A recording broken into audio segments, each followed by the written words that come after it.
이제 초등학교는 이제 창립초등학교, 중학교는 이제 창북초등학교에서 나온 도봉구 학생 시민 박현입니다. 반갑습니다.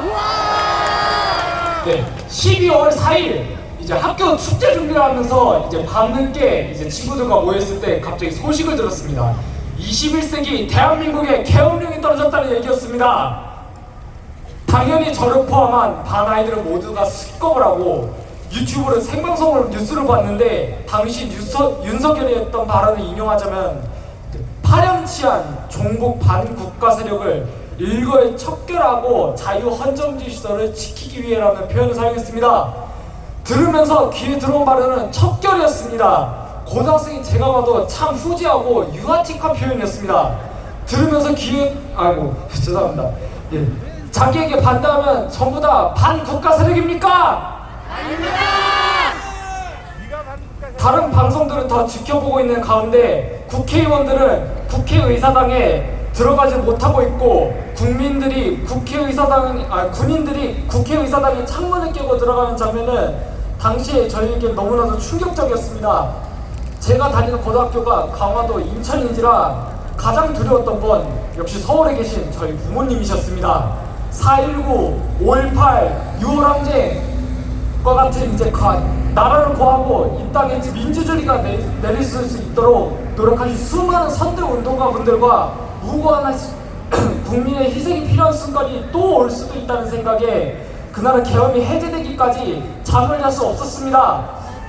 12월 7일 저는 서울로 돌아오자마자 국회 앞으로 달려가 당시 대통령 탄핵 투표 상황을 보았습니다. 정말 많은 국민들이 이 추운 겨울에 나와 눈을 부릅뜨고 지켜보고 있었음에도 언제는 국민들에게 표 구걸을 하던 사람들이 위헌, 내란이란 국가 차원의 가장 중대한 사안에는 투표조차 하지 않았다는 게 그 사람들이 현재 국민들과 과거 수많은 희생들을 어떻게 바라보고 있었는지 적나라하게 보이는 날이었습니다. 김재섭 의원님, 도봉구 대표 김재섭 의원님, 도봉구가 원하고 도봉구 시민들이 원하고 있습니다. 원하고 있었습니다. 우리들의 목소리로 모아 합리적이고 공리적인 일을 하시는 게 국회의원이 이러고 그에 걸맞는 명예로운 직책이라고 초등학생 때부터 배웠습니다. 그런데 결국 숨길 생각도 돌아갈 생각도 없이 뻔뻔하게 내란죄를 일으킨 윤석열 탄핵 투표에서는 당신이 그 자리에 있어야 했을 때 안 계셨다는 게 말이 됩니까?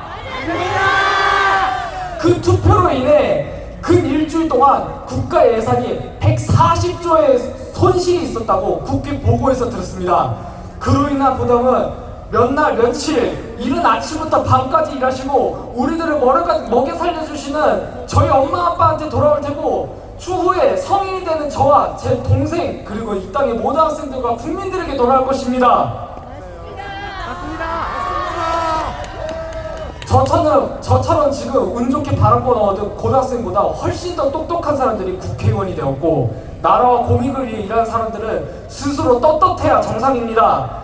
우리나라 국민들은 그런 세상 속에 살고 그래야만 합니다. 그런데 우리는 나라와 국민과 공익을 위해 일하는 수많은 국회의원들과 언론인들을 잃을 뻔했습니다. 그런 사람들이 도피하고 숨어다니는 세상에 살 뻔했습니다. 저는 그렇게 살고 싶지 않습니다. 우리나라 국민들이 그런 나라로 남아서는 안 됩니다. 저를 포함한 전국의 모든 06년생은 이제 내년에 갓 20살이 되어 정식으로 성인으로서의 모든 권리를 행하고 온몸으로 대한민국을 경험하고 녹아드는 어엿한 사회 구성원입니다.